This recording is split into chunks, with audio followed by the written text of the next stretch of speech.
आप सोचिए ना, उमर खालिद को बचाने के लिए क्या कुछ नहीं कहा गया था। उमर खालिद मतलब दंगों का पोस्टर बॉय, मतलब अब तो दंगा बॉय। ये टुकड़े टुकड़े गैंग का लाडला जो है, ये तो दंगा बाबू निकला। जी हाँ, दंगा बाबू निकला ये तो, टुकड़े टुकड़े गैंग का पोस्टर बॉय।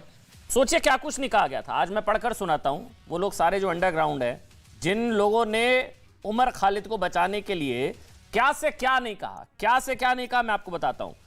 उमर खालिद मुस्लिम इसलिए कार्रवाई हुई। महबूबा मुफ्ती ने कहा उमर खालिद मुस्लिम है इसलिए उस पर कार्रवाई हुई। कांग्रेस के नेता दिग्विजय सिंह ने कहा था कि I stand with Umar Khalid का मैं समर्थन करता हूं।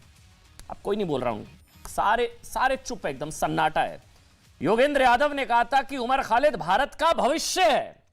उन्होंने कहा था यंग है, विचारक है, और उस बेचारे के खिलाफ यूएपीए लगा दिया क्या? वो योगेंद्र यादव, भारत का भविष्य है उमर खालिद।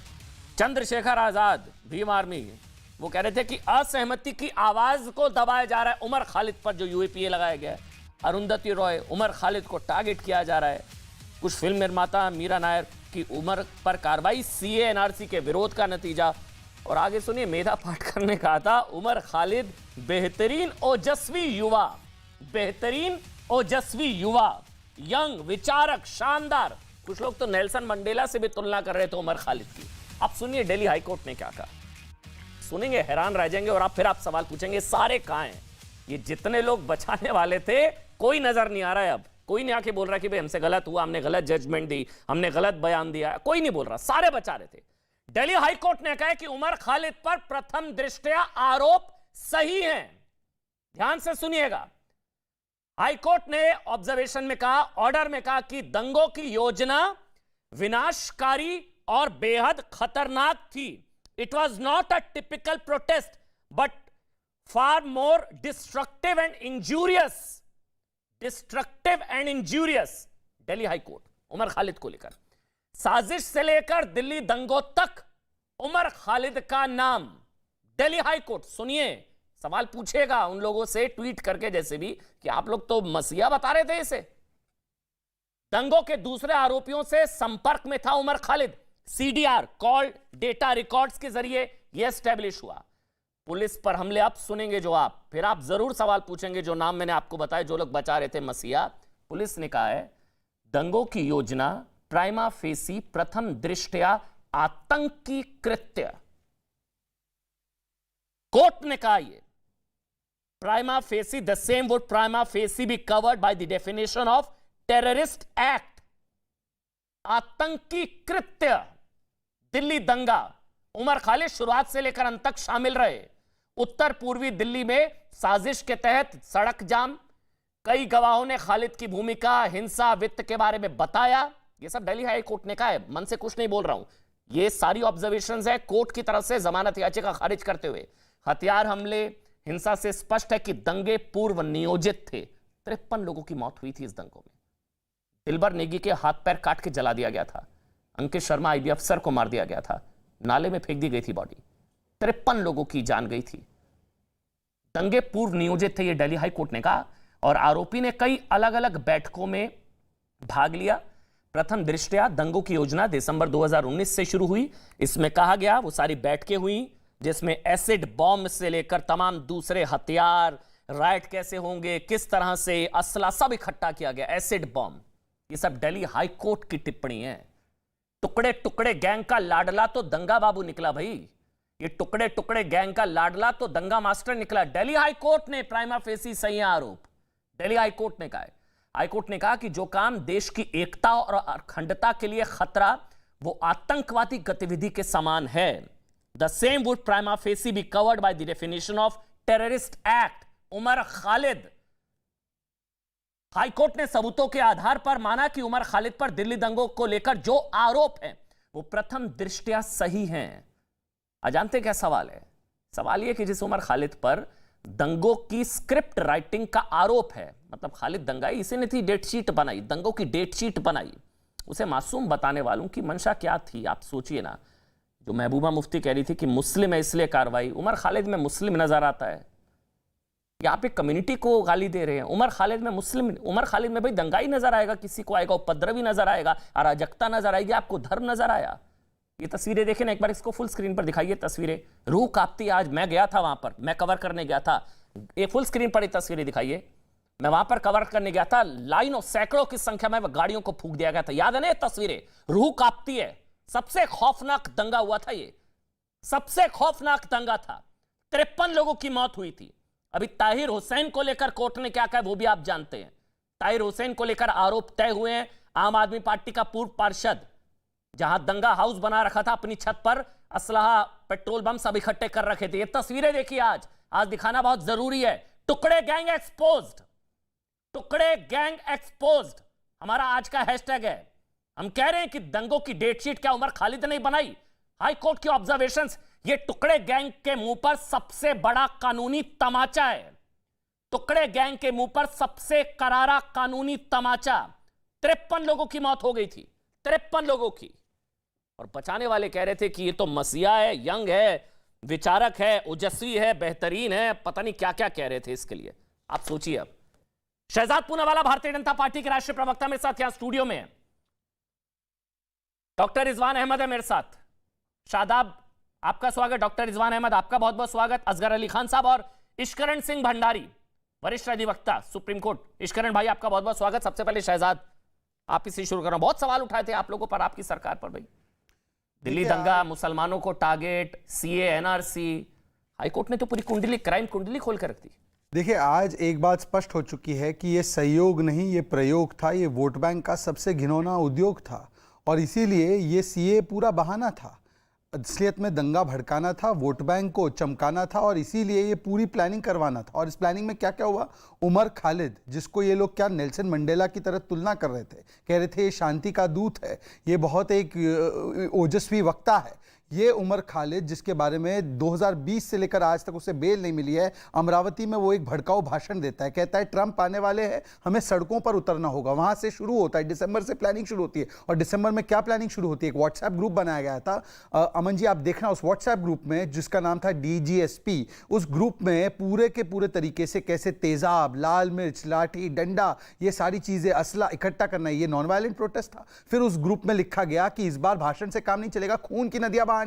और कहा गया आग लगाने की पूरी तैयारी है। उसमें एक ओवैस नाम का लड़का भी था जिसने कहा था कि भाई साहब ये क्या बातें कर रहे हो, और फिर उसके बाद वो ग्रुप से हट जाता है। उसके बाद ये प्लानिंग शुरू होती है। प्लानिंग में कौन कौन मिलते हैं? ताहिर हुसैन, वही ताहिर हुसैन जिसकी छत पर आप गए थे। खुद व्यक्तिगत मैंने आपकी रिपोर्ट देखी थी उस बार, किस प्रकार से आपने दिखाया था कि गुलैल से लेकर तेजाब बम, पेट्रोल बम, एसिड बम, सारी चीजें वहां पर उपलब्ध थी। और ताहिर हुसैन को किस प्रकार से डिफेंड किया गया था? आम आदमी पार्टी के द्वारा कहा गया था ये मुसलमान है, इसलिए उसके ऊपर कार्रवाई हो रही है। ताहिर हुसैन भी आज जेल में। और फिर उसके बाद शर्जील इमाम के साथ भी प्लानिंग की गई थी। वही शर्जील इमाम जिसने कहा था चिकन नेक काट देना है, वहां पे मुस्लिम बाहुल है तो चिकन नेक काटकर असम को भारत से पूर्ण तरीके से हमेशा के लिए अलग कर देना है।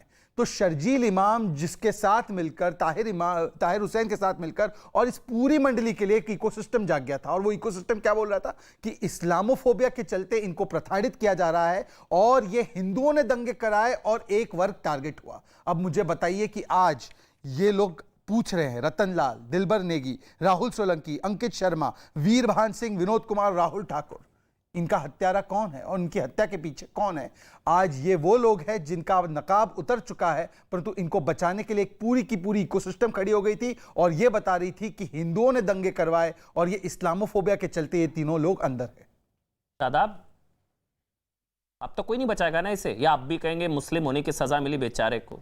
यंग, एनर्जेटिक, विचारक, शानदार, नेल्सन मंडेला, मतलब पता नहीं क्या क्या, अब तो कोई नहीं बचाएगा शायद। और इनमें, इसमें धर्म क्यों दिखता है इनमें शादाब?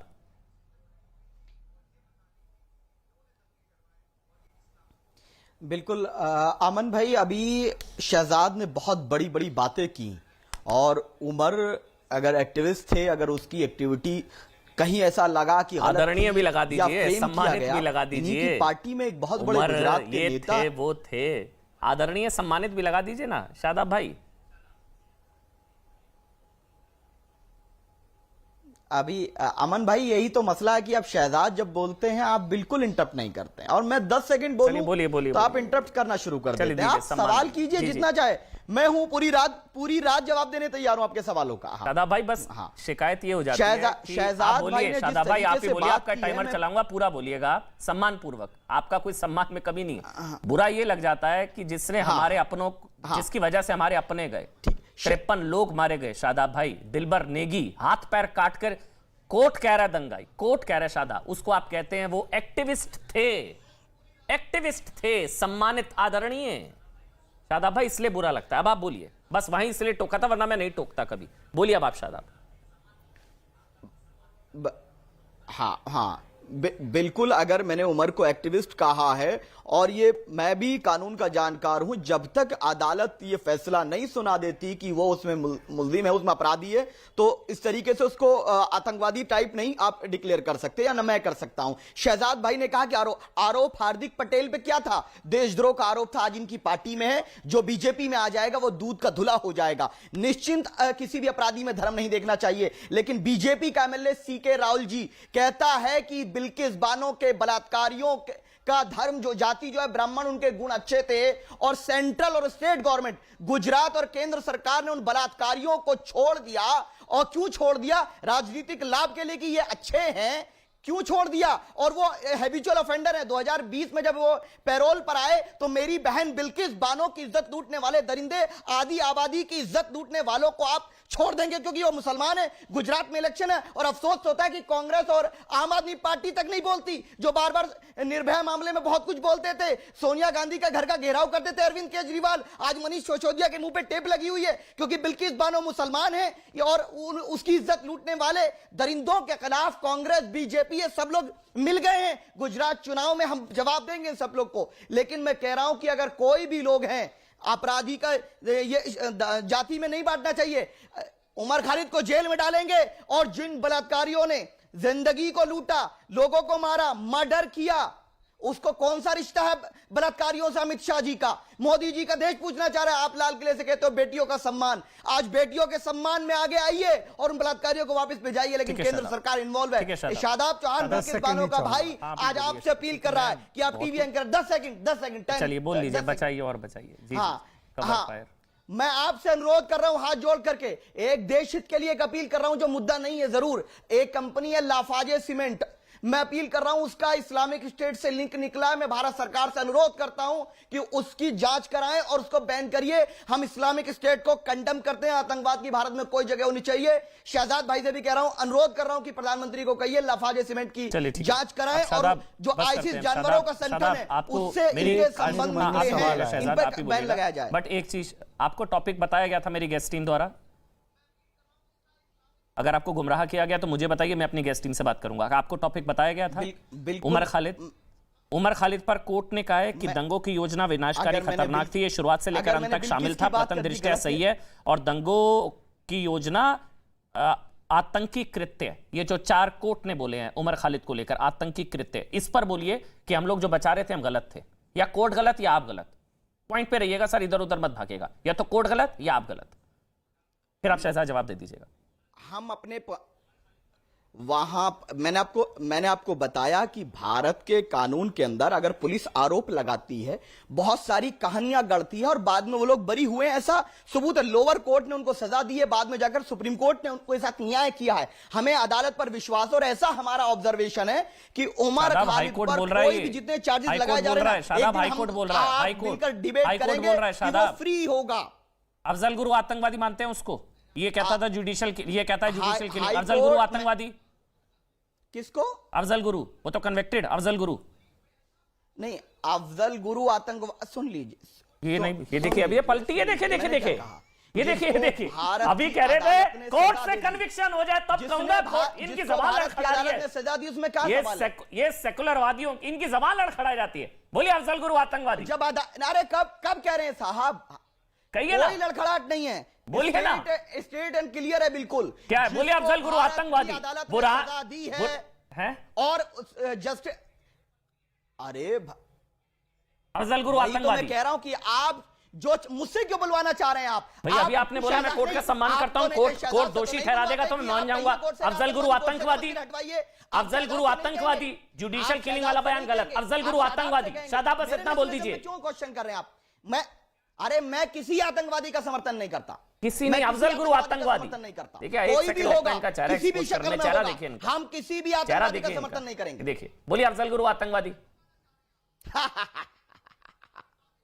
बोलिए ना अफजल गुरु आतंकवादी। हम कह रहे हैं कि जो भारत का दुश्मन वो आतंकवादी। चलिए सर, जो बहुत भारत है का इतना। दुश्मन वो शादाब, आतंकवादी, उससे मैंने हमारी कोई सिंपैथी नहीं, उसका धर्म कुछ हो, वैसे जाति ये कुछ हो, असंसदीय संप्रदाय शब्द कुछ होगा, लेकिन ये इसको दोगला होना कहते हैं, इसको डबल स्टैंडर्ड्स कहते हैं। मैं नहीं इस्तेमाल करना चाह रहा।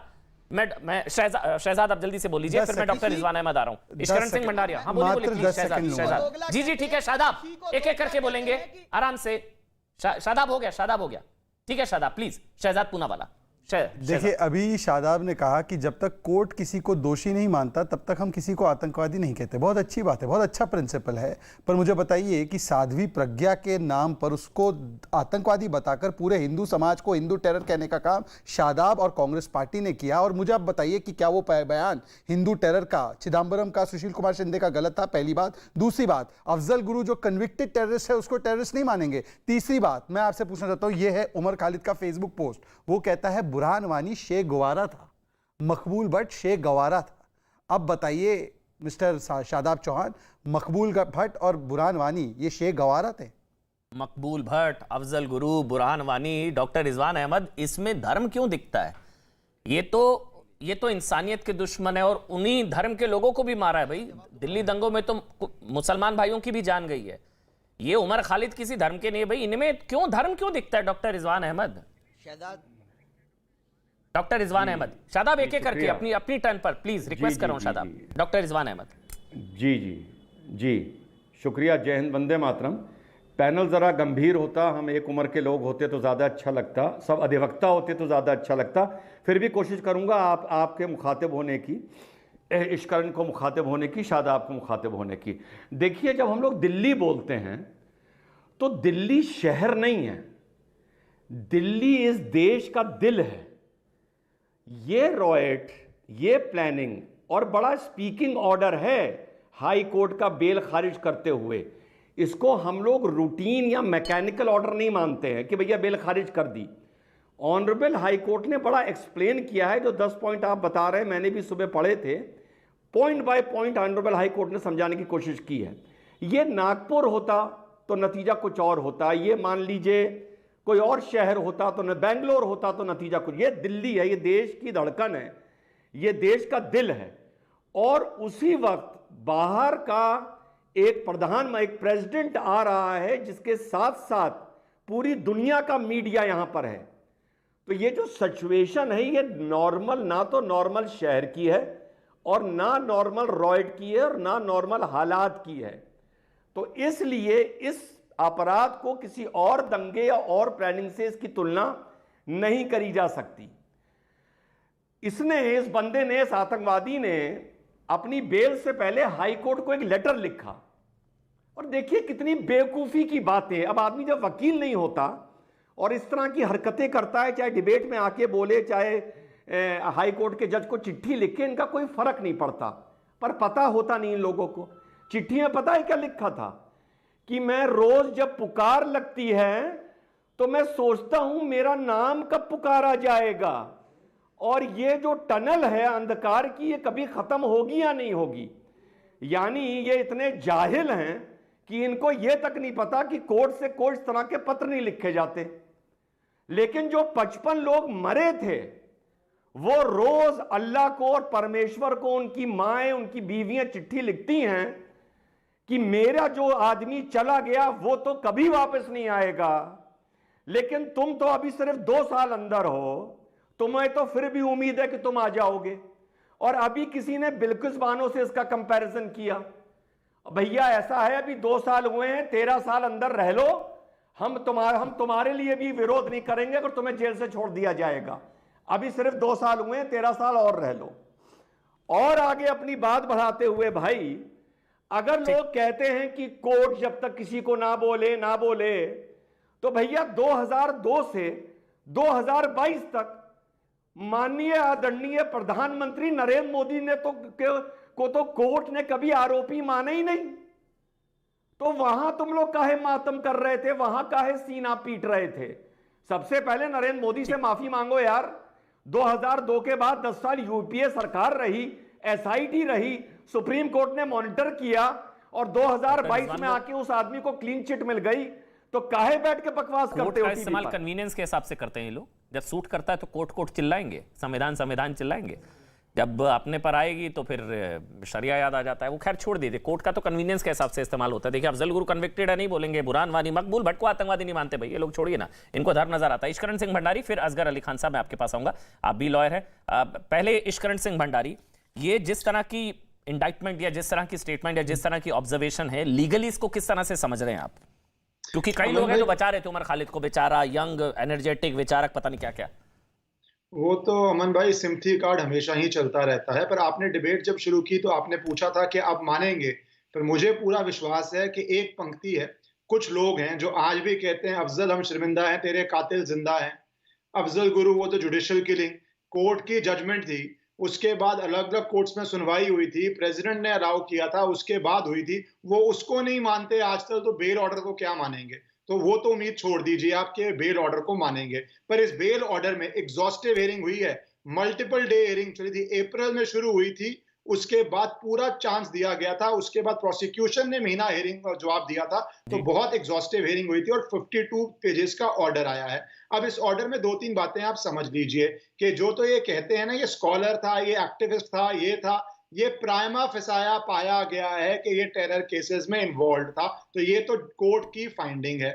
दूसरी बात जो समझने वाली है कि कितना बड़ा प्लान था उस समय की, आपको रिपोर्टिंग याद है, और हम सब कहते थे महिलाओं को आगे रखते थे। कोर्ट ने अपने ऑर्डर में ये भी पाया कैसे पहले महिलाओं से अटैक करवाते थे और उसके बाद पीछे से अटैक होता था।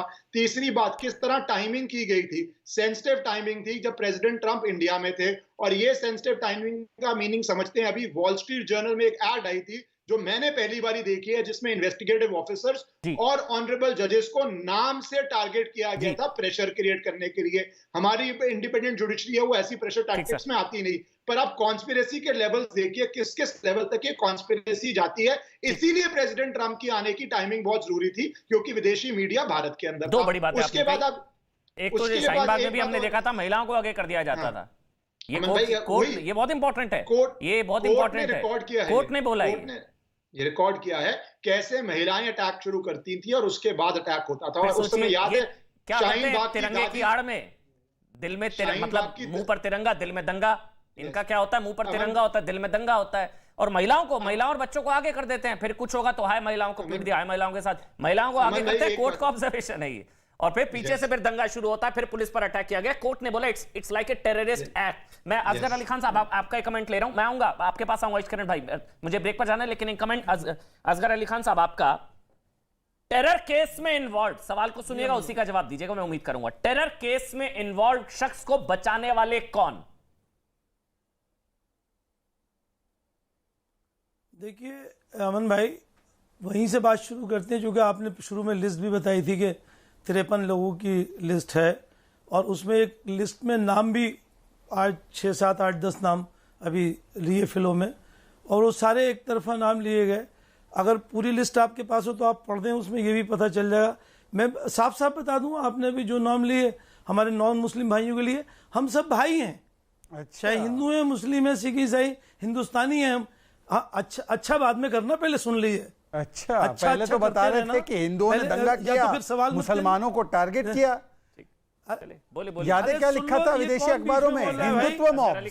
थोड़ा सा आप तुम्हारे बारे में की भी जान गई जब थी, बोल रहे थे तो हम बोले तुम्हारे में। हाँ बोलिए। नहीं एक तो तू तड़ाक नहीं, सर सम्मान बोला था, से, लेकिन उस लिस्ट को आप ऐसे बताना चाह रहे हैं, तड़ाक तुम्हारा नहीं, आराम से, सम्मान पूर्वक। नहीं, हिंदुओं की बात करना इनको ये अकड़ जाते हैं, ये गुस्सा हो जाते हैं हिंदुओं की बात। सम्मानित है शहजाद भी, ये तू तड़ाक मत करिए सर, तू तड़ाक नहीं, तुम्हारे नहीं, आप सम्मान से बोलिए। नहीं हिंदुओं को गाली देंगे तो ये सम्मान देंगे। बोलिए आप असगर अली खान को ब्रेक पर जाना, बोलिए असगर अली खान। हमारी ये तालीम नहीं है, हम नहीं करते हैं। हाँ बस, तू तड़ाक पर मत उतरिए सर, बोलिए आप असगर भाई। तो मेरे कहने का मतलब ये कि देखिए इंप्रेशन, भाई मैं बोल रहा हूँ, हाँ बोलिए। हमारे कहने का मतलब ये है कि हम देखिए ये इंप्रेशन ना दें, हम ये चाहते हैं कि हम मुसलमान और हिंदू जो कहते हैं, ये ना कहें, इससे अच्छा ये हम हिंदुस्तानी कहें। ठीक है, मरने वाले लोग वो हिंदू थे या मुसलमान थे, ये कच्छाधारी बैठे हैं जो अच्छा अच्छा कह रहे हैं, इनको भी समझना चाहिए। तो वो ये होना चाहिए कि भाई अब आप जो ऐसे गया वो शब्दों का हमारा इस्तेमाल करेंगे, भाई था, शहजाद आपको कुछ हमारा कह दोस्त देंगे, था। आपको बुरा लग जाएगा। ये क्या शब्द बोला है आपने? नहीं, आप लॉयर हैं? आप मना आप करिए, लॉयर हैं ना? ये शायद लॉयर हैं, आप लॉयर हैं। क्या शब्द मैंने बोला मना अभी किया। आपने? Devil's मेरे advocate। बीच में मेरे आप इनसे कह रहे हैं अच्छा अच्छा कहा करें। आप नहीं तो अभी बताइए, आपने क्या आप शब्द disturb बोला करा अभी? रहे हैं? ये आप आपका करा रहे हैं? स्तर है असगर भाई। इश्करण सिंह भंडारी, डॉक्टर रिजवान अहमद, शहजाद पूनावाला, इसीलिए कह शादाब रहा हूं। बैठे हैं। भाई क्यों आप बोल रहे हैं, आप क्यों disturb आपने करा क्या रहे हैं? शब्द बोला भाई, अभी? मुझे कहने देना।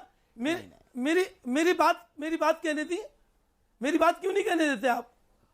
आप नहीं चाहते कि लोगों तक सही बात पहुंचे? नहीं, भाई पहुंचिए, काम गाली की गलौज बात मत पे करिए करो ना। भाई। चलिए आप बोलिए, डिस्टर्ब करेंगे बोलिए तो बोलिए। नहीं, कोई गाली नहीं दी है हमने। नहीं, आपने अभी भी बहुत गाली गलत नहीं शब्द दी है। बोला था, छोड़िए, ना मैं गाली देते हैं अलाउ हम। नहीं करता हूं अपनी हमारे- डिबेट पर। बोलिए अब आप। नहीं, कोई गलत शब्द, ये गलत बोलेंगे तो मैं गलत बोलूंगा। आप मत कराएं, अलाउ करें ना। असगर भाई, 2 मिनट हो गए reaction आपसे होगा। बात करते अपनी बात ही नहीं रख रहा है। मैं ब्रेक ले रहा हूं, ब्रेक के बाद आपसे शुरू करूंगा। ब्रेक की मजबूरी है, ब्रेक के बाद आपसे शुरू करूंगा। असगर भाई आपसे शुरू करूंगा ब्रेक के बाद। ब्रेक की मजबूरी है, छोटा सा ब्रेक ले लीजिए भाई।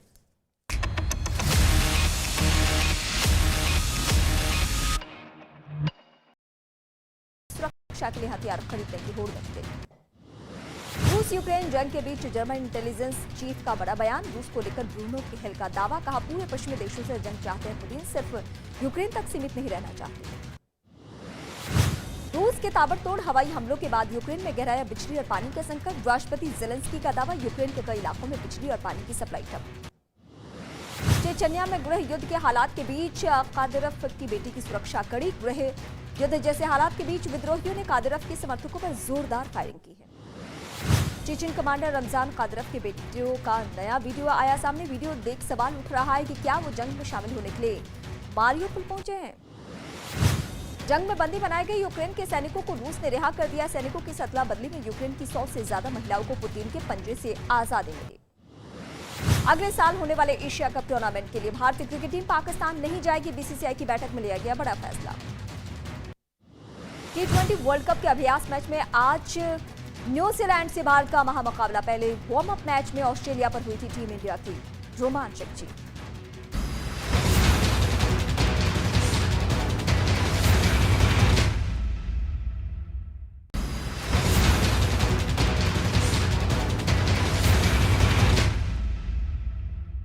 जम्मू कश्मीर के शोपियां में सुरक्षा बलों की आतंकियों से मुठभेड़। जवाबी फायरिंग में गिरफ्तार आतंकी इमरान ढेर। पूछताछ में मिली जानकारी के बाद इलाके में चलाया गया था सर्च ऑपरेशन। आतंकियों और गैंगस्टर के बीच गठजोड़ पर एनआईए का बड़ा एक्शन। पंजाब, हरियाणा, राजस्थान और दिल्ली एनसीआर में कई ठिकानों पर छापा। दिल्ली से वकील समेत 2 गिरफ्तार। महाराष्ट्र के जलगांव में एक महिला सरपंच और उनके पति के कई लोगों के सामने खुदकुशी करने की कोशिश। प्रशासन पर लगाया आरोप। अवैध खनन के खिलाफ शिकायत के बाद भी नहीं हो रही है कोई कार्रवाई। हरिद्वार में बेखौफ बदमाशों की पुलिस पर सरेआम फायरिंग। घटना को अंजाम देकर फरार हुए बदमाश। पुलिस बदमाशों की तलाश में जुटी। महाराष्ट्र के ठाणे में स्कूल के पास एक मिनी बस ने ऑटो को मारी टक्कर। पास से गुजर रहे कई बच्चों को आई चोटें। ड्राइवर को गिरफ्तार कर केस दर्ज किया गया। पूरी घटना सीसीटीवी कैमरे में हुई रिकॉर्ड। यूपी के आगरा में वकीलों के चैंबर को प्रशासन ने बुलडोजर चलाकर ध्वस्त कर दिया। आरोप है कि जिन चैंबर को ढाया गया वो अवैध कब्जा करके बनाए गए। मध्य प्रदेश के जबलपुर में एक लड़के ने आत्महत्या कर ली। सूचना पर पहुंची पुलिस ने शव को कब्जे में लेकर पोस्टमार्टम कराया। आत्महत्या करने की वजह का पता नहीं चल सका है। यूपी के अलीगढ़ में मुस्लिम समुदाय के कुछ लोग मंदिर में हनुमान चालीसा का पाठ करते नजर आए। वीडियो वायरल होने के बाद पुलिस ने केस दर्ज किया। गुजरात के वडोदरा में बस और ट्रक की टक्कर में 6 लोगों की मौत, कई जख्मी। राजस्थान की भीलवाड़ा से मुंबई जा रही थी बस। बिहार में शराब तस्करों के खिलाफ पुलिस का ताबड़तोड़ एक्शन। मधुबनी जिले से विदेशी शराब की 249 पेटियां बरामद। पुलिस ट्रक ड्राइवर को हिरासत में लेकर कर रही है पूछताछ। बिहार के भागलपुर में एक निजी स्कूल में टीचर पर छात्र को बेरहमी से पीटने का आरोप। सवाल का जवाब नहीं देने की पिटाई छात्र के परिजनों ने आरोपी टीचर के खिलाफ की कानूनी कार्रवाई की मांग। मध्य प्रदेश के खरगोन में मंदिर से भगवान की मूर्तियां और आभूषण चोरी। घटना के बाद इलाके में मचा हड़कंप। चोरी की पूरी वारदात सीसीटीवी कैमरे में कैद। यूपी के नोएडा में मामूली विवाद में 2 पक्षों के बीच जमकर हुई मारपीट। बाजार में सामान बेचने को लेकर हुआ विवाद। पुलिस ने दोनों पक्षों के कई लोगों को गिरफ्तार किया। हरियाणा के अंबाला में कार का चालान कटने पर पुलिस के साथ नोकझोंक। कार सवार ने पुलिस वालों से की मारपीट। घटना का वीडियो आया सामने। पुलिस ने आरोपी के खिलाफ केस दर्ज किया। झारखंड के गोड्डा में एक महिला ने बीच सड़क पर एक आदमी की पिटाई कर दी। आरोप है कि वो आदमी महिला की बहन को ब्लैकमेल कर रहा था। यूपी के प्रयागराज में एक आदमी ने अपनी ही मोटरसाइकिल में आग लगा दी। आरोप है कि जमीन से जुड़े मुद्दे पर उसकी शिकायत पुलिस वाले नहीं सुन रहे थे और वो एसएसपी से अपनी बात रखना चाहता था। बिहार के पूर्णिया में प्रशासन ने सड़क किनारे बने अतिक्रमण पर चला बुलडोजर। अतिक्रमण करने वालों ने जताया विरोध। भारी तादाद में पुलिस फोर्स की मौजूदगी में शहर के अलग अलग इलाकों में चला बुलडोजर। पटना में एक महिला ने घरेलू कलह के बाद गंगा नदी में छलांग लगा दी, जिसके बाद अफरा तफरी का माहौल हो गया। अभी तक महिला का कोई पता नहीं चल सका है। पुलिस और गोताखोर तलाश में जुटे हुए हैं। यूपी के मेरठ में गंगा नदी में नाव पलटने से बड़ा हादसा। एक की मौत। रेस्क्यू ऑपरेशन चलाकर 13 लोगों को बचाया गया। नाव में 15 लोग सवार थे। बिहार के कई जिलों में बाढ़ से आफत। नदियों के कटान से लोगों की मुसीबत बढ़ी। नदी के कटान के कई मकान नदी में समाये। दहशत में लोग। उत्तराखंड के चमोली में बर्फबारी लगातार जारी। बर्फबारी की वजह से तापमान शून्य पर पहुंचा। बर्फबारी से वादियों में बेहद खूबसूरत नजारा। यूपी के उन्नाव में बाढ़ के बाद गंगा नदी उफान पर। सैलाब में एक साइकिल सवार ने लहरों के बीच जान को जोखिम में डालकर रास्ता पार किया। यूपी के बलरामपुर में बाढ़ से लोगों की जिंदगी बेहाल है। स्कूल की ओर से जाने वाले रास्ते में पानी भरा। 15 से ज्यादा स्कूलों को बंद किया गया। यूपी के सिद्धार्थनगर में बारिश के बाद बाढ़ से तबाही। छत से पैर फिसलने पर पानी में गिरी महिला की डूबने से मौत। परिजनों का रो रो कर बुरा हाल। उत्तर प्रदेश के बस्ती में बारिश ने बढ़ाई लोगों की मुसीबत। कई इलाकों में पानी भरने से लोग अपना घर छोड़कर पलायन करने को मजबूर हैं। उत्तराखंड के जोशीमठ में पहाड़ दरकने से मलबा गिरकर सड़क पर आया। रास्ता पूरी तरह बाधित। रास्ते खुलवाने के लिए प्रशासन ने लगाई कई मशीनें। आंध्र प्रदेश के विशाखापट्टनम में एक बार फिर से साइक्लोन का खतरा मंडराया। मौसम विभाग ने किया अलर्ट जारी। लोगों से समुद्री इलाके से दूर रहने की अपील की गई। दिल्ली के चांदनी चौक इलाके में केंद्रीय खेल मंत्री अनुराग ठाकुर के नेतृत्व में चलाया गया मेगा स्वच्छता अभियान। युवा कार्यक्रम एवं खेल मंत्रालय की ओर से स्वच्छता अभियान का आयोजन। गांधीनगर में आयोजित डिफेंस एक्सपो का उद्घाटन करेंगे पीएम मोदी। करीब 15,500 करोड़ की योजनाओं की भी देंगे सौगात। हिमाचल में बीजेपी की पहली लिस्ट जारी। 62 उम्मीदवारों की लिस्ट जारी। सिराज से चुनाव लड़ेंगे सीएम जयराम ठाकुर। 12 नवंबर को हिमाचल में डाले जाने हैं वो। कांग्रेस ने हिमाचल प्रदेश विधानसभा चुनाव के लिए 46 उम्मीदवारों की पहली सूची जारी कर दी है। पूर्व मुख्यमंत्री वीरभद्र सिंह के बेटे विक्रमादित्य सिंह शिमला ग्रामीण से लड़ेंगे चुनाव, तो डलहौजी से आशा कुमारी को मिला है टिकट। कांग्रेस को आज मिलेगा नया अध्यक्ष। 24 साल बाद गांधी परिवार से बाहर का नेता संभालेगा पार्टी की कमान। मल्लिकार्जुन खड़गे और शशि थरूर के बीच मुकाबला।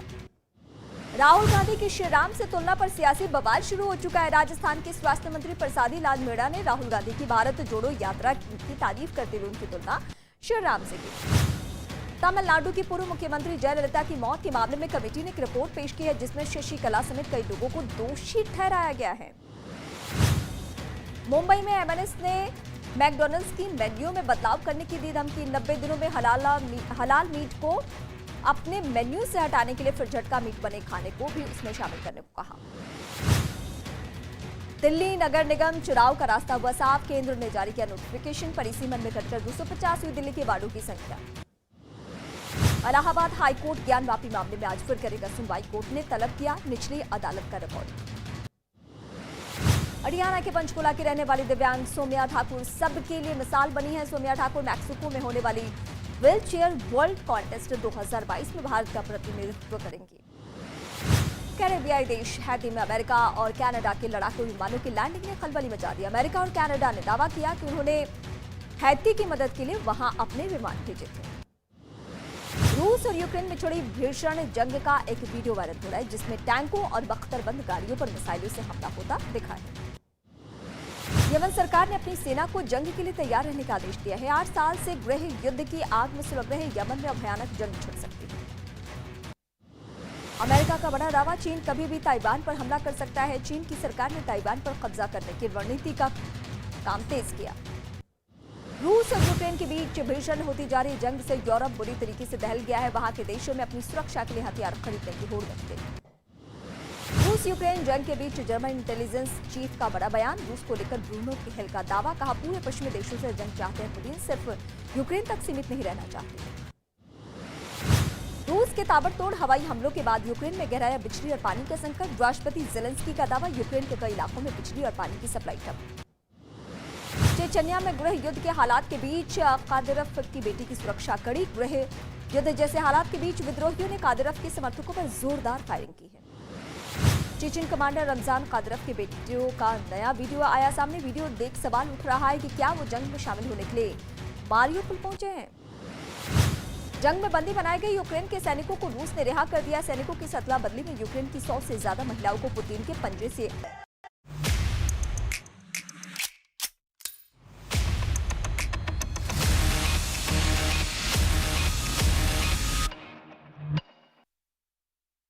तो टुकड़े गैंग के मुंह पर करारा कानूनी तमाचा और टुकड़े गैंग का लाडला तो दंगा बॉय निकला, दंगा मास्टर निकला उमर खालिद। बोलिए अब आप, बोलिए भाई असगर अली खान साहब, अब बोलिए अब आप। जो आपने कहा कि मरने वालों का धर्म नहीं होता, तो क्या दंगाइयों का भी धर्म नहीं होता ना? फिर दंगाइयों का धर्म देखकर क्यों बचाना? फिर अब आप बोलिए असगर अली खान। भाई नहीं होता, बिल्कुल सही कह रहे हैं जी। देखिए अमन भाई, हमने एक लिस्ट पेश की जिसमें मैंने बताया, आपने कई नाम लिए, लेकिन उसमें से भी एक मुस्लिम नाम नहीं लिया। लेकिन मैं आपको बताऊं, लिस्ट आपके पास भी है, लिस्ट मेरे पास भी है। उसमें मरने वालों की तादाद मुसलमानों की ज़्यादा है। और ये भी आप नोट कर लें कि जेल में होने वालों की भी तादाद मुसलमानों की ज़्यादा है। मरने वाले भी मुसलमान ज़्यादा हैं और जेल में इस दंगे के तहत रहने वाले लोग मुसलमान ज़्यादा हैं। तो इस बातों को, हकीकत को छुपाया नहीं जा सकता। ये सब कुछ मैटर ऑफ रिकॉर्ड है। हम अगर इसकी बात करें, जिस अमन भाई 30 सेकंड एक सवाल पूछना है। अमन भाई, ये अमन पूरा करने देते हैं उनको, फिर आप पूछिएगा। एक मिनट अभी पूछ लिए अमन भाई, ये जो ऑर्डर है ये बेल ऑर्डर है, ये कोई कन्विक्शन ऑर्डर नहीं है। इससे आप ये नहीं कह देंगे कि साहब वो आज भी मुलजिम है, मुजरिम नहीं है। कोर्ट को कोई कन्विक्शन नहीं है। साध्वी प्रज्ञा का कन्विक्शन ऑर्डर आया था, फाइनल कोर्ट नहीं है। साध्वी प्रज्ञा का कन्विक्शन आया था। अरे भाई एक बात सुन तो ले, साध्वी प्रज्ञा का कन्विक्शन आया था। क्या बस हाँ या ना में बोल दो ना। क्या कहा हमने? साध्वी प्रज्ञा का हमने क्या कहा प्रज्ञा को? प्रज्ञा, अरे भाई हमारे जो प्रज्ञा से आपका रिश्ता है वो हमारा भी है। क्या कहा हमने प्रज्ञा को? कोई कहा तो बताइए। पूरे हिंदू समाज को आतंकी कह दिया था साध्वी प्रज्ञा के आधार पर। कहा कि वो आतंकी है। कांग्रेस पार्टी ने कहा हिंदू टेरर है। और ये आप सभी लोग उनके इकोसिस्टम में पूरे आकर कहते थे रोज की हिंदू टेरर है। हालांकि आप अपने, कहा कि नहीं कहा? आप अपने दिल पे हाथ रख के सवाल करिए।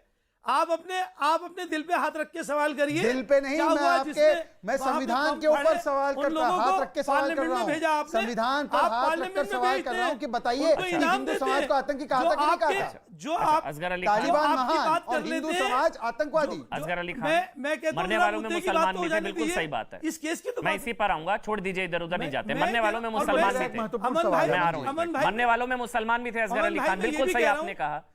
तो मेरी नजर में उसका गुनाह तो और बड़ा हो गया जिसने अपनों को भी नहीं छोड़ा। अगर मरने वालों में मुसलमान भी थे तो उसको मुसलमान होने की वजह से तो बिल्कुल नहीं बचाना चाहिए। उसका गुनाह और नहीं बड़ा हो गया उमर खालिद का। यही जो अमन भाई जो आप कह रहे हैं, मैं भी वही कह रहा हूं। इन लोगों ने, दंगाइयों ने, बीजेपी के लोगों ने ना अपनों को छोड़ा ना गैरों को छोड़ा। इस मुल्क के किसी को नहीं छोड़ा। उमर खालिद बीजेपी का था। इन्होंने जो दंगा किया, अरे भाई उमर खालिद अकेला था? किस जगह उसने दंगा किया? अच्छा, किस दंगे में मौजूद था?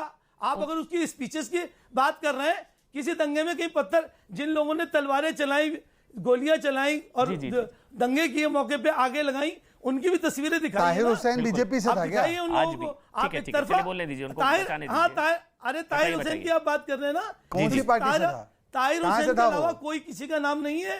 आप जब मैं यही तो कहता हूं कि ताहिर हुसैन पे चार्जेस फ्रेम हो गए पे आके बहस भाई, डॉक्टर रिजवान अहमद आप ही के पास आ रहा हूं इनके बाद कुर्सियों की बात करते हैं। हाँ, ठीक है। मैं भाई मैं खुद अमन भाई ये बात कह के चल रहा हूं कि ये लोग चुटकी भर लोग होते हैं जो शरपसंद होते हैं, और दोनों हर जगह होते हैं, चाहे वो मुस्लिम में हो चाहे वो आपकी चुटकी में उमर खालिद है या ना? लेकिन वो फिर मैं शहजादा और फिर डॉक्टर रिजवान बस, आपकी चुटकी में उमर खालिद है या ना? हमारी आपकी जिम्मेदारी है। आपकी चुटकी में उमर खालिद है या ना? अरे चलिए ना, लच्छेदार बातें ना बनाइए। आपकी इस चुटकी में उमर खालिद है या ना? नहीं है, नहीं है। बताइए आप दिल्ली हाई कोर्ट की दिल्ली हाई कोर्ट के ऑर्डर को पढ़कर भी आप कह रहे हैं कि नहीं उमर खालिद मासूम है बेचारा। चलिए शहजाद 30 सेकंड, फिर डॉक्टर रिजवान आ रहा हूं। शहजाद 30 सेकंड, उसके बाद डॉक्टर रिजवान आ रहा हूं। शहजाद 30 सेकंड, एक एक करके बात ठीक है सर, ठीक सर, बिल्कुल असगर भाई समझ में आ गया, समझ में आ गया।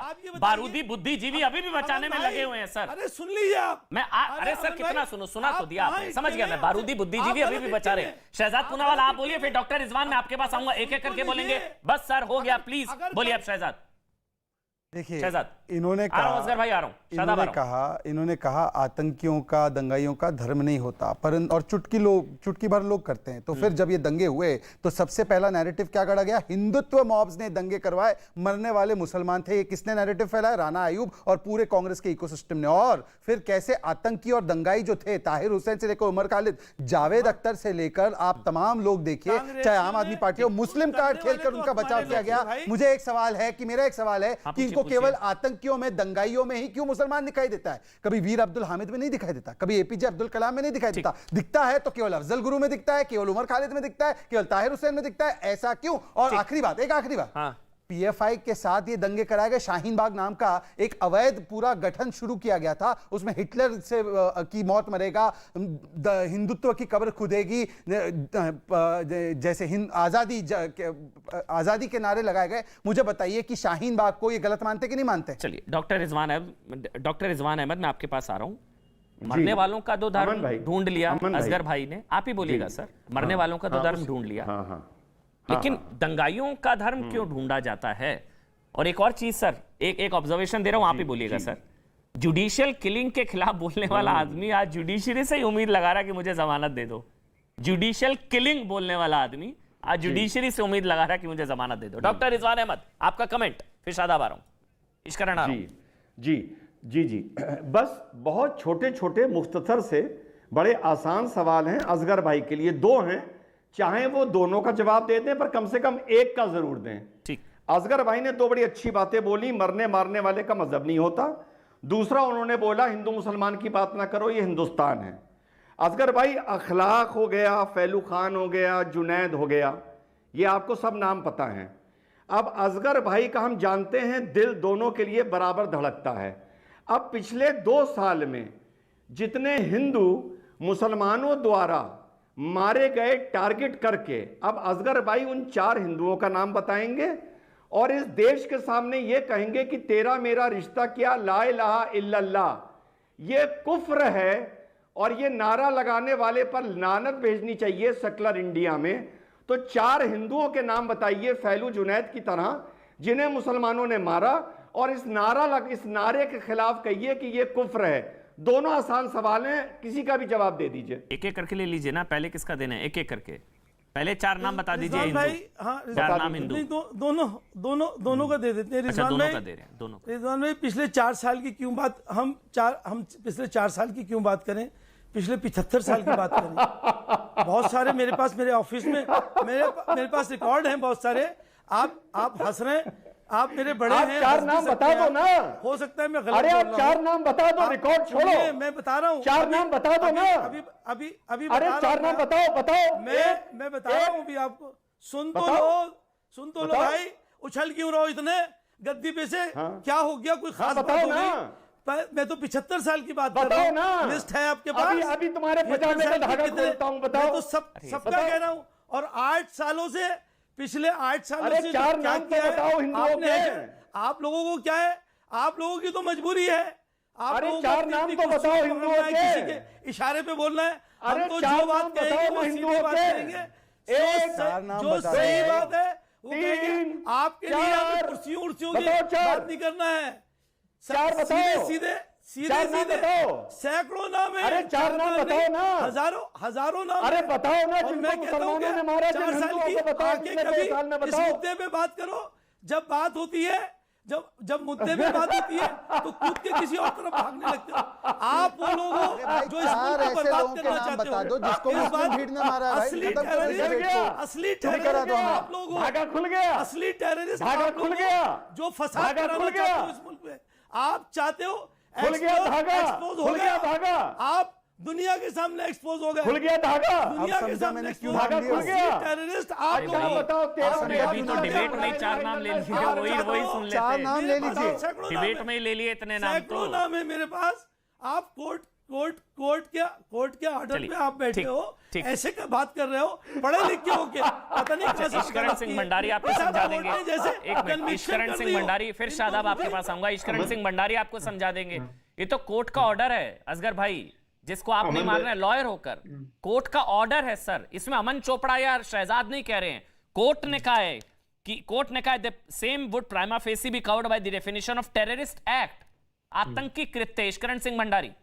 अमन भाई, जो कोर्ट ने कहा है कि ये टिपिकल प्रोटेस्ट नहीं थी, उसका एक उदाहरण शर्जील इमाम में घुसता है, जो सेम व्हाट्सएप ग्रुप में था। आप प्रोटेस्ट करें, लोग इकट्ठा करें मैदान में, वो एक बात है, पर आप साजिश करें कि चिकन्स नेक पे हम लोग इकट्ठा करेंगे और भारत और नॉर्थ ईस्ट को तोड़ देंगे परमानेंटली, नहीं तो कम से कम कुछ महीनों के लिए, तो वो सीधा टेरर हमला है। वो टेरिटरी और यूनिटी और इंटीग्रिटी ऑफ इंडिया के अगेंस्ट हमला है। तो ये डिफरेंस होता है जो आपके दर्शकों को पता होना चाहिए। मैदान में प्रोटेस्ट और स्ट्रेटेजिक प्रोटेस्ट के अंदर, ये पूरा स्ट्रेटेजिक प्रोटेस्ट था जिसके अंदर महिलाओं को आगे रखा गया, प्रेसिडेंट ट्रंप के आने की वेट की गई और उसके बाद पूरी दिल्ली में दंगे भड़काए गए और मुस्लिम इलाकों को टारगेट किया गया चक्का जाम के लिए। तो यही पूरी कॉन्स्पिरेसी कोर्ट देख रहा है, इसीलिए बेल नहीं हुई, इसीलिए प्राइमा फसाया ये टेरर केस है। टेरर केस है। अब आप बोलिए शादाब। आ रहा हूं, डॉक्टर रिजवान आ रहा हूं। एक अमन कमेंट भाई, शादाब 10 का, सेकंड, 10 फिर मैं। सेकंड। अच्छा चलिए, आप डॉक्टर रिजवान आप 10 सेकंड लीजिए, फिर शादाब आ रहा हूं। डॉक्टर रिजवान 10 सेकंड, फिर 10 शादाब सेकंड। मैं आपके पास आ रहा हूं। अमन भाई, सौतेला व्यवहार करते हैं मेरे साथ आप। अब असगर भाई पूरे देश को यह बताएंगे कि तेरा मेरा रिश्ता क्या ला इलाहा इल्लल्लाह भारत के सेक्युलरिज्म के खिलाफ है, संविधान के खिलाफ है और कुफ्र है। बताइए असगर भाई, आप मानते हैं इस बात को या नहीं? कोई बिल्कुल खिलाफ नहीं है। इस पे पूरी बैठ के एक अलग से डिबेट कर लिए, जरा भी खिलाफ नहीं है। अगर बिल्कुल खिलाफ नहीं है, अपने ये दांत खूब फाड़ो और इस बात को हम अपने संविधान से साबित करेंगे। आर्टिकल 25, 26, 27 मैं ये शादाब से पूछूंगा। ठीक है सर। शादाब भाई, ये जो नारा है अफजल हम शर्मिंदा है तेरे कातिल जिंदा हैं, ये नारा गैर कानूनी असंवैधानिक है। ये नारा अफजल हम शर्मिंदा है तेरे कातिल जिंदा हैं, ये नारा गलत है, असंवैधानिक है, गैर कानूनी है, शर्मनाक है। गलत है, मैं कंडम करता हूं। गलत है। और अफजल गुरु को आतंकवादी मानते हैं आप? गलत है, मैं कंडम करता हूं। अब ये ट्वीट नहीं अमन भाई, ये ट्वीट करिए आप कि शादाब मैं तो कह रहा हूं भाई, ये नारा देने वाले को भी गलत मानते हैं फिर? अब ये ट्वीट चलिए, बहुत शानदार। ये नारा देने वाले को भी गलत मानते हैं? किसी को मारने की बात कर रहा है, ये नारा देने वाले को भी गलत मानते हैं? नहीं हो यार तुम। एक मिनट कोई, ये नारा देने वाले को भी गलत मानते हैं उमर खालिद? इतने बड़े नहीं हो भाई। चलिए ठीक है, कोई नहीं बोलते हुए। शादाब खुश होने दीजिए। शादाब, जो उसका ये वर्ड को हम कंडम करते हैं। कोई भी ये कहेगा हम उस वर्ड को कंडम करते हैं, चाहे बोलने वाला कोई भी रहेगा, हम उसकी इस एक्टिविटी को कंडम करेंगे।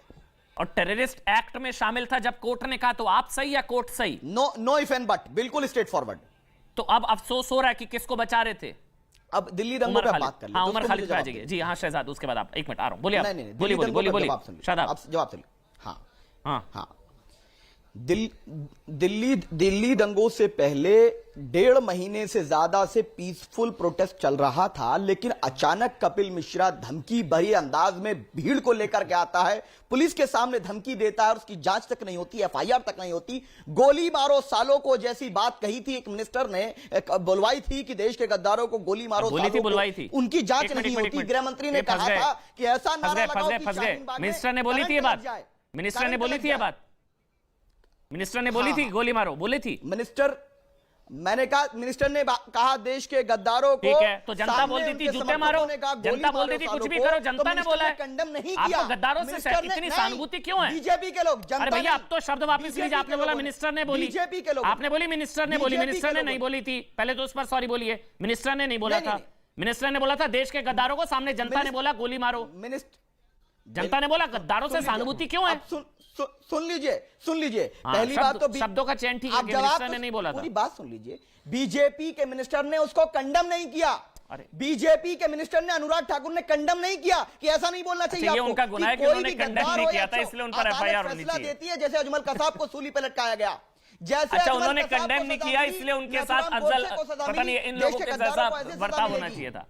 उन्होंने कंडेम नहीं किया, इसलिए उन पर एफआईआर होनी चाहिए। शादाब, ये आप कह रहे हैं? अब सुन लीजिए, जांच होनी चाहिए। क्या जांच की? कंडेम जांच क्यों होनी नहीं किया? चाहिए कि उन्होंने इसकी भड़काऊ जांच नारों होनी की चाहिए। का एक जन्म दिया। हो सकता है पहले बोला अपने कार्यकर्ताओं को, उन्हीं के कार्यकर्ता हो। अरे जांच हो का सकता विषय है कि क्या? उन्हीं के आपके पास कार्यकर्ता बोला हो, नहीं बोला उन्हीं बताइए, के नहीं लोगों बोला ना। सामने जांच तो होनी आपकी चाहिए। आधार बात का आधार क्या है शादाब? कहाँ बोला उन्होंने? नहीं बोला, छोड़ दीजिए, अरे, उधर मत जाइए, फंस उनकी जाइए। रैली में बोला गया। नहीं, अरे नहीं बोला ना भाई, लोगों ने बोला है। अरे जनता ने बोला। गद्दारों से सहानुभूति है क्यों आपको?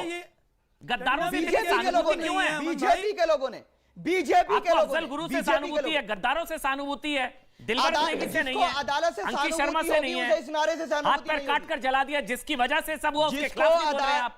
जिसको अदालत से सहानुभूति होगी वो इस नारे के खिलाफ है। क्या उमर आप खालिद के खिलाफ बोलिए ना आप भाई। जानते हैं कि उमर खालिद अदालतों को बंद करके ऐसे आपका गोली आइडल है ठाए- उमर ठाए खालिद। करेंगे आप? नहीं, उमर खालिद आपको जो आपका अच्छा आइडल लगा है। ठाए ठाए मार दीजिए आप। अमन भाई 10 सेकंड। एक मिनट सर, आ रहा हूँ। मेरा- 10 सेकंड आप आ रहा हूँ, अमन भाई, एक मिनट 10 शहजाद सेकंड। बोलेंगे, उसके बाद आपके पास आ रहा हूँ सर। एक मिनट आ रहा हूँ। डॉक्टर रिजवान प्लीज थोड़ा सा टाइम दीजिए सर। अमन जी पूरा टाइम दो देखिए, शहजाद। हिपोक्रेसी की अच्छा एक मिनट, लेट हिम कंप्लीट। चलिए शादाब, शादाब पूरा बोल लीजिए, फिर मैं आपके पास कंप्लीट ही आऊंगा। नहीं होगा इस तरीके से। नहीं, हो गया, हो गया, तालिबान बोलिए, को बोलिए, मान शादाब, मानते हैं। शादाब, पटेल के खिलाफ शादाब। बुलवाइए एक शब्द। हाँ हाँ, अब मैं बोलता हूँ। देखिए, अब देखिए, बात सिर्फ इतनी है कि हिपोक्रेसी की सीमा देखिए। इन्होंने कहा कि कपिल मिश्रा के बयान से दंगे भड़के। कपिल मिश्रा का बयान क्या था कि हम पुलिस की भी बात नहीं सुनेंगे, ठीक है। उनके बयान को कोर्ट में भी रखा गया, कुछ कार्रवाई नहीं हुई कोर्ट के द्वारा। परंतु मुझे एक बात बताइए, जो शाहीन बाग में बैठे थे कोर्ट के और पुलिस के आदेश के खिलाफ 3-3 महीनों तक, उससे दंगा नहीं भड़का। कपिल मिश्रा के एक बयान से दंगा भड़क गया, बताइए। अब दूसरी बात, क्या कपिल मिश्रा के छत पर तेजाब और एसिड बम रखे थे? और तीसरी बात मुझे बताइए कि आज जो कह रहे हैं ना दंगा का धर्म नहीं होता, तो बताइए जावेद अख्तर और जो बाकी के लोग कह रहे थे कि मुस्लिम है इसीलिए प्रताड़ित किया जा रहा है। आम आदमी पार्टी ने ऑन रिकॉर्ड कहा था, बोलिए कि ये गलत है, इसको कंडेम करना चाहिए कि मुस्लिम कार्ड खेलकर ताहिर हुसैन को बचाना बिल्कुल तरीके से गलत था। और चौथी बात, अनुराग ठाकुर जी ने कहा था देश के गद्दारों को जनता चाहती तो बहुत कुछ बोल सकती थी। जनता ने कहा कि गोली मारो, जैसे कि बुरहान वानी को मारा, जैसे कि बाकी आतंकवादियों को हमारी इंडियन आर्मी मारती है। आप बताइए कि आप क्या करना चाहते हो आतंकियों गोली मारो, आतंकियों को सालों बिरयानी क्या आप खिलानी इस है, भाषा को endorse आतंकियों कर को रहे घर में ले जाना है, endorse कर रहे हैं आतंकियों को शायद पार्टी ज्वाइन करवानी है, आप क्या endorse करवाना है करते हैं इस आपको? स्टेटमेंट को भारतीय जनता पार्टी का प्रवक्ता एंडोर्स कर रहा है। हाँ, मैं बिल्कुल एंडोर्स कर रहा हूँ। आपने गद्दारों तो के करवा साथ क्या दी, हाल किया जाएगा? आपने तो करवा दी, आतंकियों के साथ क्या किया जिसपे जाएगा? देशद्रोह का हार्दिक पटेल पर- आतंकियों को हार्दिक पटेल पर महिमा कौन से मंडित आरोप नहीं है? कर सकते। हार्दिक पटेल कौन है? आतंकियों क्या आरोप है को हार्दिक पटेल मासूम पे? बताकर उनको हार्दिक पार्टी में नहीं पटेल ले पे क्या आरोप है भैया? सकते। नहीं, हम आतंकियों के खिलाफ नहीं, हैं। साधु हम प्रज्ञा पे भाई क्या के आरोप है? साथ डॉक्टर रिजवान साधी देश प्रज्ञा के पे क्या गद्दारों आरोप के है? साथ साधी जो प्रज्ञा कानून पे तय क्या करता है, आरोप जो आदमी हार्दिक तय करती पटेल है, वही पे होगा। क्या आरोप है? बताओ बाबू, शहजाद बाबू बताओ, क्या आप अरे गोली बता मारो रहे सालों हैं को? अदालत आपको पे खुले यकीन खुले नहीं है आपको? कौन सी बात में डाउट आ रहा है डॉक्टर आपको? रिजवान, बस एक सुप्रीम चीज कोर्ट में है विश्वास शादाब नहीं भाई, है। शादाब, अभी कपिल मिश्रा का आपने जिक्र किया, उन पर तो कोर्ट ने टिप्पणी नहीं की, वो आपकी नजर में गुनहगार। जिस पर कोर्ट कह रहा है कि टेररिस्ट एक्ट में शामिल वो आदमी टिपिकल प्रोटेक्ट नहीं, सब कुछ कह दिया कोर्ट ने, वो आपकी नजर में बेगुनाह और फरिश्ता है।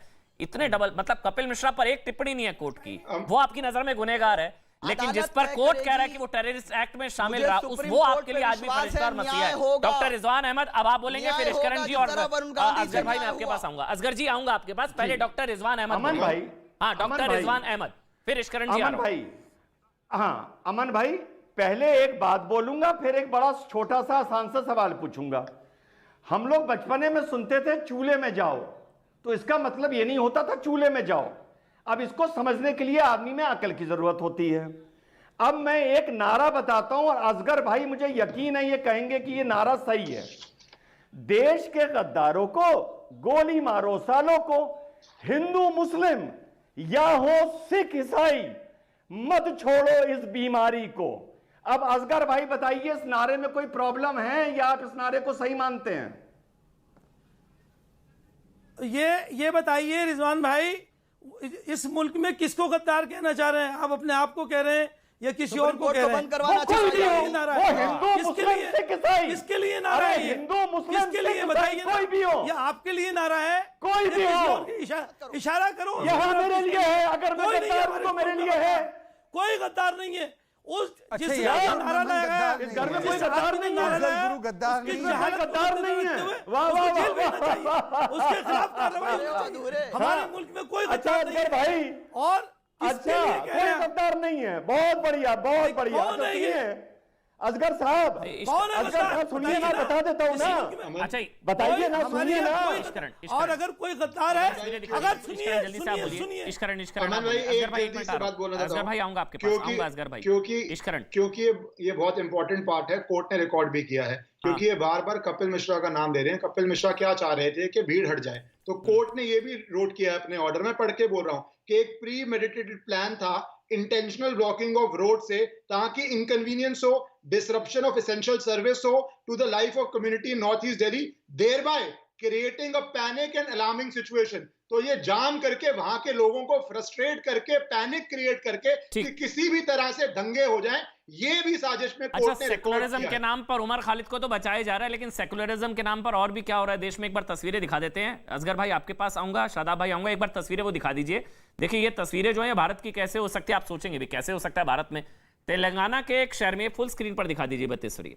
तेलंगाना के एक शहर आदिलाबाद के परीक्षा केंद्र में महिलाओं से मंगलसूत्र, एग्जाम सेंटर में जाने से पहले मंगलसूत्र उतरवाया गया, और दूसरी तरफ देखिए बुरके पर कोई रोक नहीं, और दूसरी तरफ चूड़ियां उतरवाई गई, मंगलसूत्र उतरवाया गया, कान की बालियां उतरवाई गई, सब कुछ उतरवाया गया एग्जाम सेंटर में। देखिए ये पायल उतरवाई गई, मंगलसूत्र उतरवाया गया, लेकिन ये जो देखिए फिर वो एडमिट कार्ड भी दिखा रही है महिला, बुरके में एंट्री है। ये देखिए आप ध्यान से देखिए इन तस्वीरों को, ब्लैक एंड व्हाइट तस्वीरें, पूरा आपके सामने पूरी पिक्चर क्लियर हो जाएगी। बुरके में एंट्री है, ये इसलिए तस्वीरें दिखानी जरूरी थी क्योंकि हिजाब को लेकर अलग विवाद चल रहा है कि क्लासरूम में हिजाब जो है वो सही है नहीं है। हालांकि कर्नाटक हाईकोर्ट का फैसला अभी भी बरकरार है, इसके हिसाब से क्लासरूम में हिजाब पर बैन है, लेकिन यहां दो तस्वीरें इस वक्त आपकी टीवी स्क्रीन पर है। बुरके में एंट्री मतलब, लेकिन मंगलसूत्र में नो एंट्री, बुरका में एंट्री, मंगलसूत्र में नो एंट्री। ये जो तस्वीर, ये देखिए आप, मंगलसूत्र उतरवाया गया, वो देखिए आप, वो उनके साथ जो है उनके संभवतः उनके हस्बैंड होंगे, वो मंगलसूत्र उतरवा रहे हैं। यहां पर हुआ ये कि एग्जाम सेंटर में अंदर जाना था, आदिलाबाद की तस्वीर है, हैदराबाद में, फिर चूड़ियां उतरवाई गई, और वहां पर तो चूड़ियां देखिए तोड़ी गई, टूटी हैं चूड़ियां।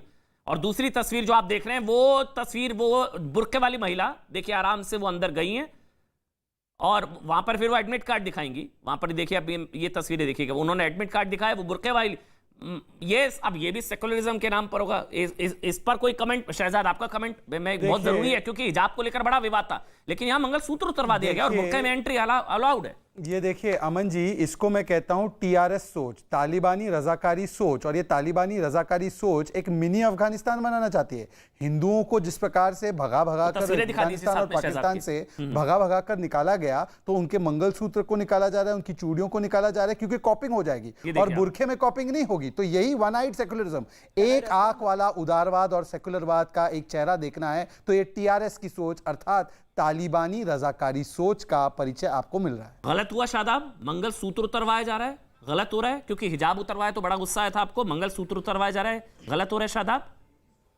ये तो कहेंगे बहुत अच्छा सीन है। शादाब फिर आ रहा हूं असगर भाई। राइट टू चॉइस और right to religion fundamental right है, और अगर सरकार ने टेक ओवर किया, मैं उसका उतना ही विरोधी हूं जितना हिजाब उतरवाने का विरोधी हूं। मैं मंगलसूत्र उतरवाने का विरोध करता हूं, और केसीआर को इस पे स्टैंड लेना चाहिए। इस तरह की हालत भारत की संस्कृति को वेस्टर्न कल्चर में मत धकेलिए। मेरे देश में बिकनी आइडियल नहीं है, मेरे देश में बिकनी आइडियल नहीं है। हमारी हिंदू बहनें अगर हिंदू बहनें क्या कह रहे हैं भाई, वो एग्जाम देने जा रही है, मंगलसूत्र की तुलना बिकनी से हो रही है क्या? ये मंगलसूत्र है, ये वापस लिया जाए, ये क्या बात हुई? मंगलसूत्र सोच कर बोलते हैं, मंगलसूत्र उतरवाया है, चूड़ियां उतरवाई है, मंगलसूत्र। शायद थोड़ा पढ़ के आया करो। मंगलसूत्र की तुलना बिकनी से करो, कानों में से ये तुम्हारा निकालो, दिमाग खराब है क्या? थोड़ा सा जाके डॉक्टर के यहाँ, आपके कान खराब हो गए, आपके कान खराब हो गए, आपकी सोच खराब है भाई। तालिबान को स्वागत करते करते अब मंगलसूत्र उतारने को आप बिकिनी के साथ शर्म नहीं आ रही? आप शर्म नहीं आ रही आपको? मैं उसकी बात कर रहा हूं, सम्मान की। शर्म आप बेशर्म व्यक्ति। मंगलसूत्र उतरवाया, मंगलसूत्र कोई ड्रेस कोड थोड़ी ना है। चलिए उतरवाया, नियम अगर है चलिए उतरवाया, बुरके में क्यों अलाउ किया फिर? बुरके में क्यों अलाउ किया फिर? वो शान है, वो गलत किया, वो शान है। तो मंगलसूत्र भी शान है भाई। मंगलसूत्र सुहाग की निशानी है, बुरका शान हो गया, मंगलसूत्र सुहाग की निशानी है। फिर इतने डबल स्टैंडर्ड्स हैं आप लोगों के। मंगलसूत्र भी तो सुहाग की निशानी हुई, बिल्कुल नहीं उतरवाना चाहिए। तो फिर बुरके में क्यों एंट्री करवाई? बुरका भी उतरवाना चाहिए था फिर। मैं तो फेवर कर रहा हूं, नहीं उतरवाना चाहिए, भाई। लेकिन शहजाद का दिमाग को सही कराइए। ये जाके आगरा में इलाज कराओ शहजाद तुम। शादाब, इस तरह की टिप्पणी मत करिए, पर्सनल नहीं होना चाहिए आपको। आप अपने तकरीर शब्दों का चयन ठीक करा करिए। चलिए ठीक है, असगर अली खान कराया उसको इलाज नहीं कराना चाहिए, जो इसका विरोध कर रहे हैं असगर अली खान, फिर डॉक्टर रिजवान आ रहा हूं। अब बोलिए असगर भाई बोलिए। अब आप बोलिए असगर अली खान। अमन भाई, आप भी लॉयर हैं। अमन भाई आप बिल्कुल सही कह रहे हैं जी। अमन भाई आप बिल्कुल सही कह रहे हैं, हमें भी एतराज है मंगलसूत्र या चूड़ियां, और क्यों ऐसा किया गया ये एक बड़ा सवाल है। आपको करना चाहिए, उनके सामने सबको करना चाहिए। हम आपके साथ ओवैसी साहब कहां गायब हो गए? प्रेस कॉन्फ्रेंस नहीं की उन्होंने? अगर ओवैसी ने साथ प्रेस साथ कॉन्फ्रेंस क्यों नहीं की इस पर? अरे एक मिनट, नहीं, ओवैसी कहां भाग गया आज? ये कौन बदतमीज है बीच में बोलता है? बदतमीज एक है, मिनट मतलब चुप जा भाई, कर्नाटका की हाईकोर्ट का हिजाब पे ऑर्डर आए तो वो तो हम नहीं मानेंगे, परंतु ये अमन होता भाई है इसको छुपाओ, कौन है बदतमीज? ये बात नहीं करें। अरे भाई, प्रेस आपके अगर कॉन्फ्रेंस डेकोरम यही है, ये बायस करके बात करते हैं, ये बायस करते हैं। कौन बदतमीज है? इसलिए नहीं है जाहिल आदमी ना, इसको इस पर देश में गुस्सा नहीं है जो हिजाब को लेकर है, ये भी शेरनियां है ना। बोलते हैं किसी के भी, ये इस बच्ची ने, किसी बच्ची ने जय श्री राम का नारा नहीं लगाया मंगलसूत्र उतरवाने पर, जहाँ हिजाब का नारा, हिजाब उतरवाने पर वहां पर जो है अल्लाह अकबर का नारा लग गया था और बच्ची शेरनी हो गई थी ना असगर भाई। बस वो डबल स्टैंडर्ड आ जाता है भाई। अमन भाई अगर वो बुरखे में चली गई तो आपको क्या इतराज है? जिनके साथ ये बुरखे में जाने में कोई इतराज? अमन भाई अगर वो बुरखे में चली गई तो इस पे भी हमें कोई इतराज नहीं होना चाहिए। चलिए, बहुत बहुत धन्यवाद आपका सर, बहुत बहुत धन्यवाद। 100 बात की एक बात।